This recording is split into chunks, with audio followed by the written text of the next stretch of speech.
Premier League is back, ladies and gentlemen. We are just 3 days away from the first game of the season, Arsenal versus Brentford on Friday night, and I could not be any more excited. It has been a long time coming, and ever since the anticlimax that was the Euro final, where unfortunately England lost on penalties, I've just been sat waiting here for club football to return, and that day is finally, well, almost upon us. Recording this about 3 days before the season starts, as I said. So yeah, I thought, what better time than now to give my Premier League predictions for the upcoming 2021-22 campaign. Now, it's going to be a really difficult one because there are some teams coming up from the Championship that I genuinely don't really know how to judge them yet and how they're going to get on, because they could go down either one or two paths. They could go down the Leeds path and do really well, or, well, using Norwich as an example, they could come up and go straight back down as well. We'll do a West Brom, something like that. So it's going to be really, really interesting. I think the bottom half of the table is going to be a bit more exciting than the top half of the table this season. But yeah, I'm here to share my thoughts and opinions and predictions on the Premier League. Remember, it is my opinion. If you disagree or you think something else, or you do agree, then let me know down in the comments. I'd love to hear your guys' predictions for the upcoming season as well. Where do you think Spurs are going to finish? Who do you think is going to win the league? Are we going to get that top 4 spot? Who's going to get relegated? You know, are West Ham going to be able to replicate the season they had last year? It's going to be a fantastic season, and I do think it's going to be relatively competitive for the league title as well. Of course, there are clubs out there that are spending a ton of money this summer, so they should find themselves up and about and challenging for that title. But yeah, it's going to be really interesting, and I'm here to give my predictions for that season. We're going to do a little league table that you should be able to see down the side that's going to work our way up from 20th all the way up to 1st. And yeah, I'm not going to waste any more time talking. We're going to get straight into it, and we're going to start at the bottom of the table. So the team that I think are going to finish bottom this season, unfortunately, is going to be Watford. Now, my reasoning for this is they've been absent for a couple of seasons, and they haven't really spent too much money in the summer transfer window so far. If you had a look at Leeds when they came up last season, they spent money. Aston Villa, when they've done it, they spent money, and it's helped keep them afloat and keep them going in the Premier League and put them in the positions they are now, which is that they're going to have a decent season, I think, anyway. But Watford haven't really done so. They've got a couple of good players in their squad, for example, as well as Sarr. They've got Cleverly. They've got Danny Rose, of course, has gone to Watford from Spurs after his contract's run out. So they do have some great individual players, but when I compare them to the other teams in the league, I don't particularly think they are going to have what it takes to not finish in the bottom 3. And I do think they're going to be the weakest of the 20 in the Premier League, of course. I think we have them on the second game of the season, Spurs, at our place. So it's going to be very, very interesting to see how that goes. And, you know, it might give us an early indication that I may be wrong, but that is just my assumption for Watford. They are going to come bottom this season. I think for 19th, so the team to come just above Watford is going to be Norwich. Again,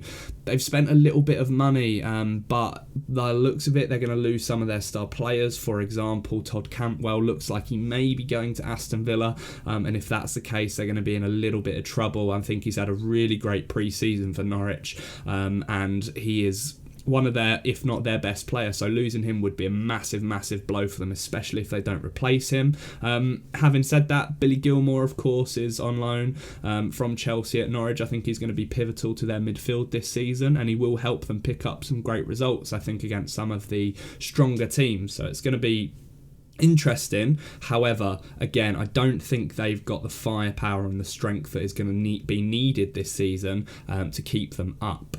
In 18th, I think it is going to be Burnley this season. I think that Burnley are going to be our final relegated team this season. Now, hear me out, because I know a lot of people will disagree with me on this one.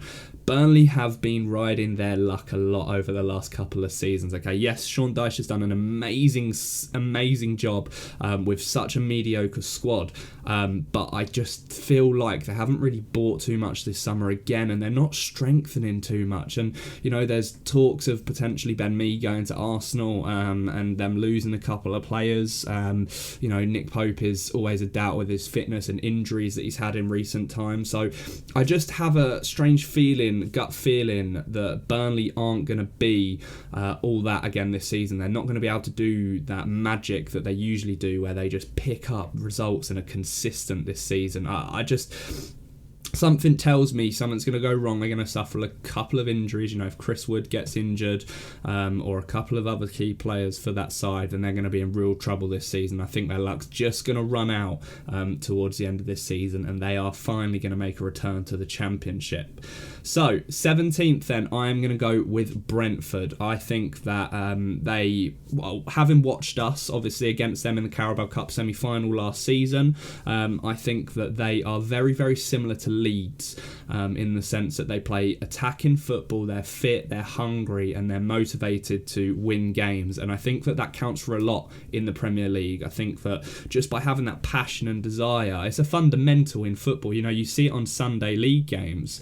Usually the teams that want it more, that are fitter and that are, better drilled, are going to win the games. And I do think that has an impact and an effect going up to the higher levels in the professional game as well. I do think Brentford are going to have some really great results this season. I reckon they're going to pick up some points against even some of the top six potentially, and I do think that's going to help them in their season, and it's going to help them stay up for at least one season, and they're going to come 17th.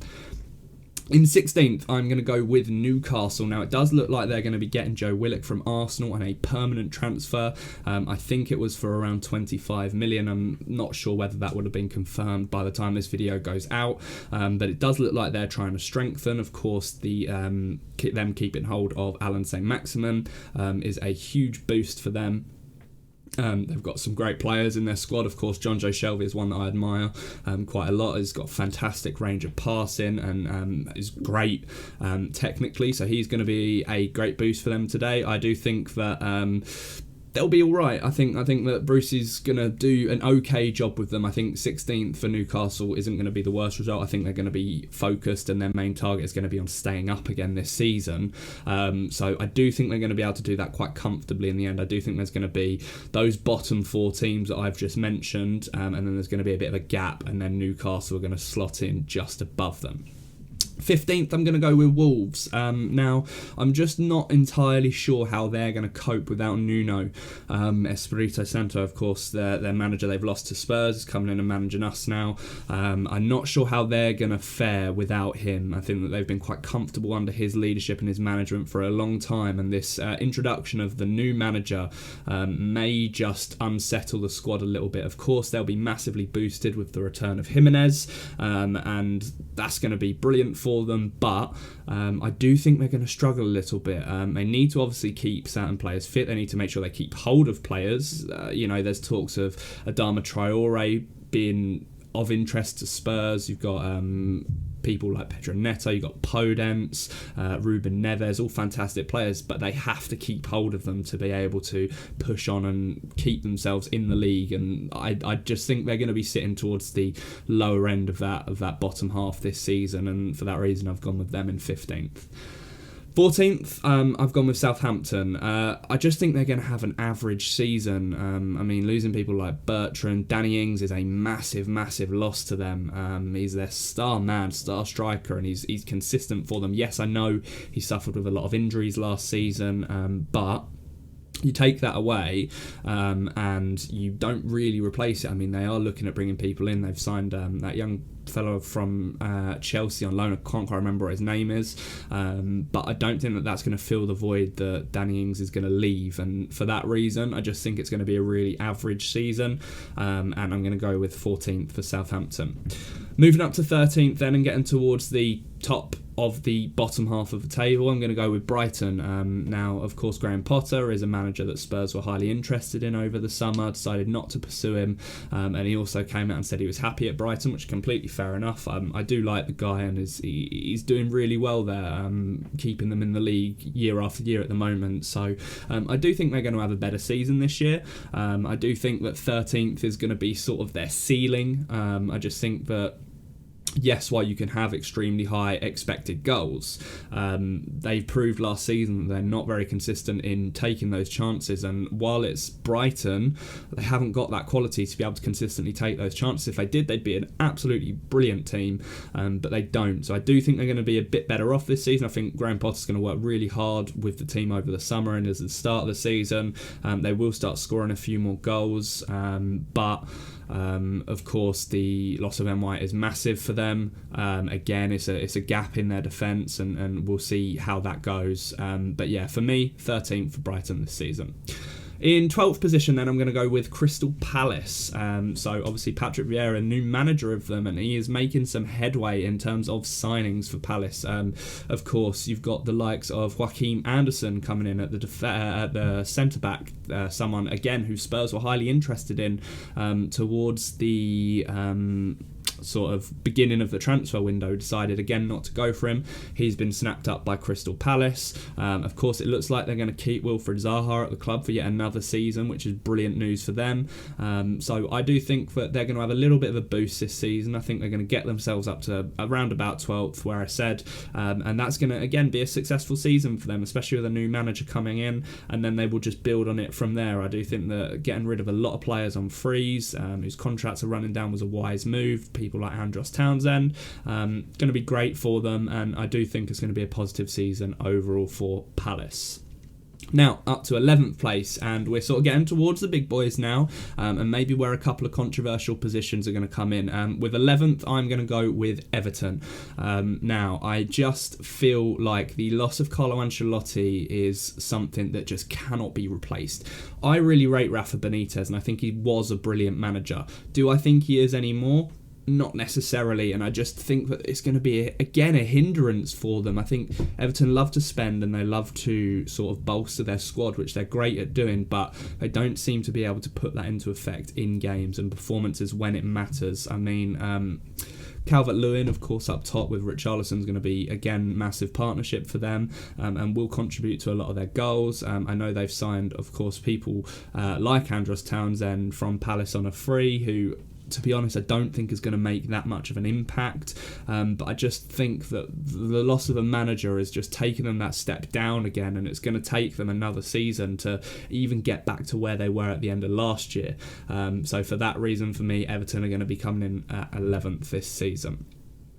Okay, into the top 10 now, and in that 10th spot is going to be Leeds. Now, Bielsa is a manager, again, who I admire, who is brilliant at what he does, and I think fantastic example to epitomise and sum up Bielsa's methods and why he's such a good manager is having a look at Calvin Phillips in the Euros. He was undoubtedly England's fittest player in that squad by a absolute mile, and I just think it goes to show and gives so much credit to Bielsa and how fantastic of a manager he is, because it elevated Phillips' performances to another level, and that is something that is, again, as I mentioned earlier, a fundamental of football, and it's going to help boost players and the teams and improve their results. And I only think that they're going to be fitter than last season. They're only going to be more hungry, and Leeds are finally getting back to where they should be, which is a well-established top half team in the Premier League. And I'm really looking forward to watching them again.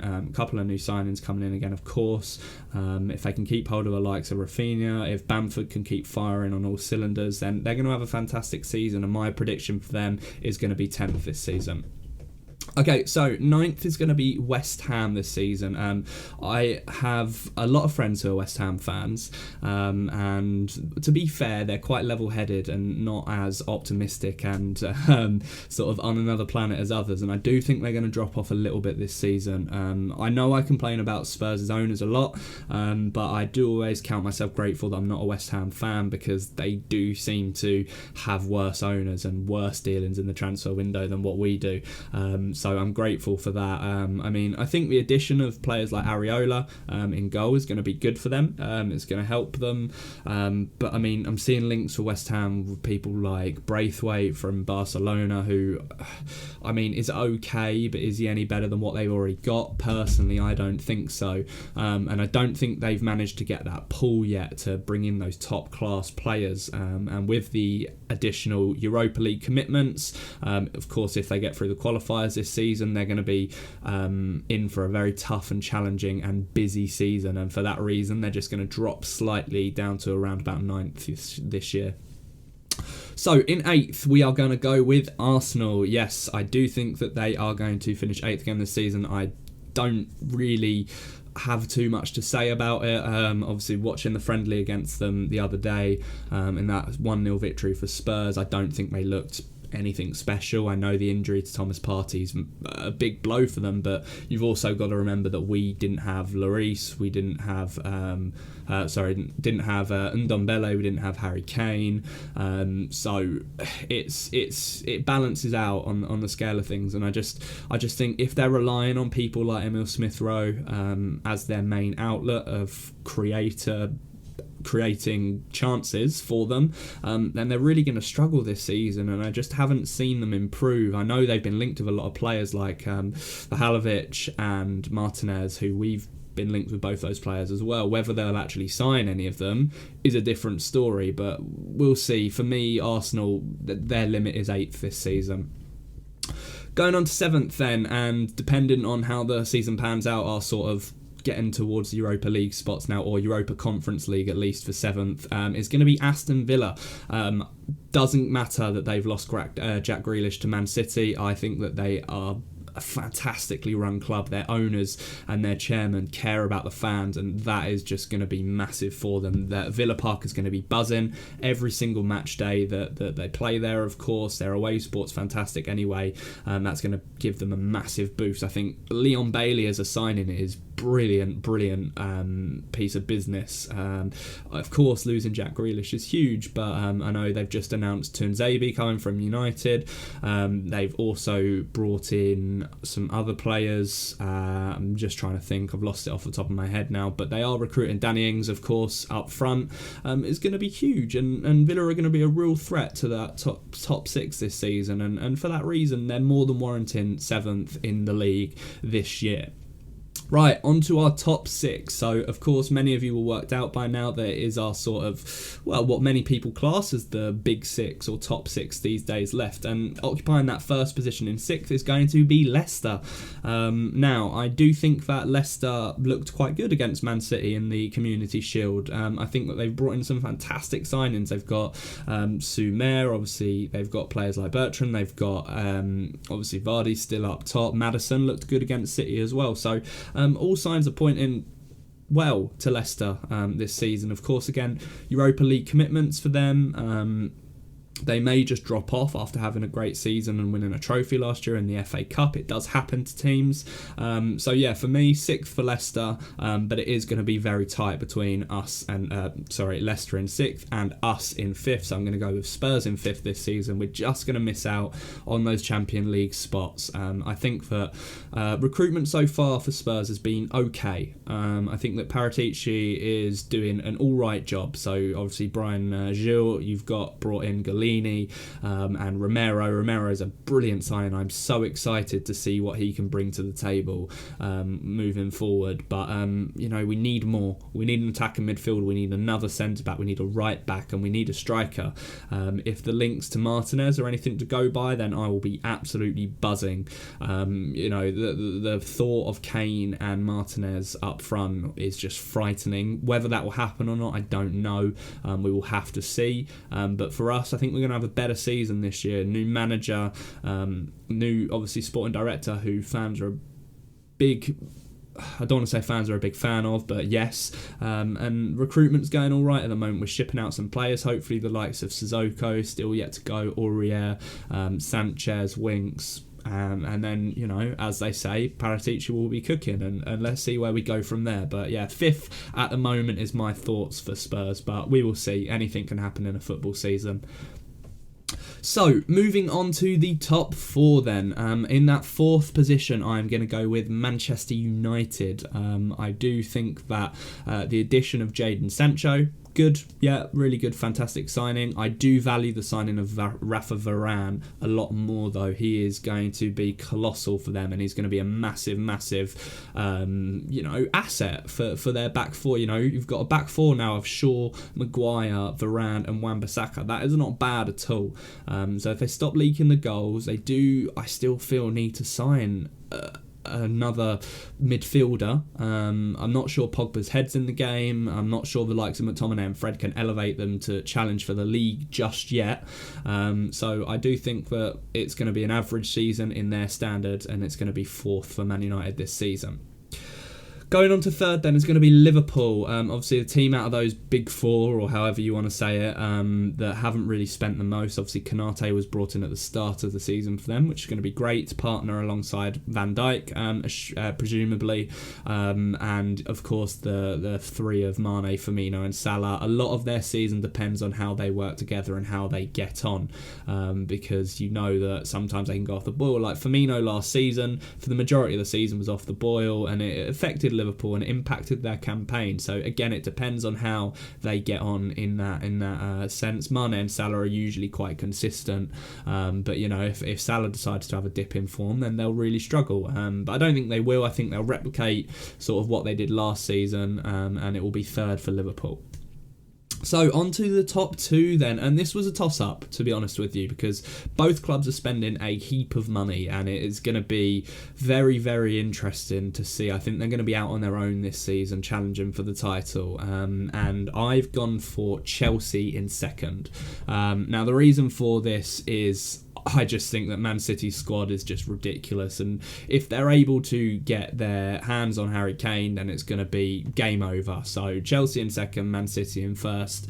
I just think, even with Chelsea bringing in Romelu Lukaku for £100 million, and even if they do go out and get Jules Koundé for 70 million euros or whatever it is Sevilla are asking for, they're going to have a brilliant squad.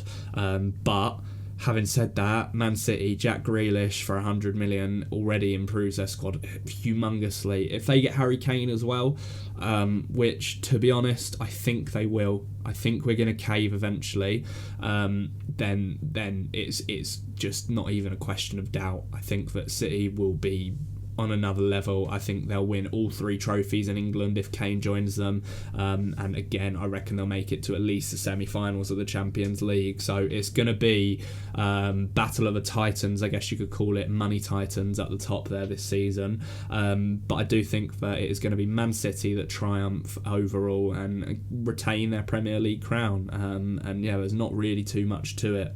Money talks, and money wins at the end of the day in the modern game, and those two are spending the most money, so theoretically I can't really say anything other than those two are going to be the top two teams in England. It's just in that particular order. So Man City are going to be our Premier League winners in 2022. So there you have it. That is my Premier League prediction for the 2021-2022 campaign. Let me know what you think in the comments below. Do you agree with my predictions? Have I made any fatal errors? Do you think that City are going to win the league, or will Chelsea trump them? Or will it be someone like Liverpool or United? Are you an optimistic Spurs fan that thinks we're going to get in the Champions League this season? And do you agree with who I think are going to be the three relegated teams this season? It's been a load of fun putting this together, and as ever, I'm really keen to hear your opinion, so make sure you let me know in the comments. Don't forget to give this video a like, and subscribe to the channel. I'm on around 15 subscribers away from 100, which would mean the absolute world to me. So if you have a spare second,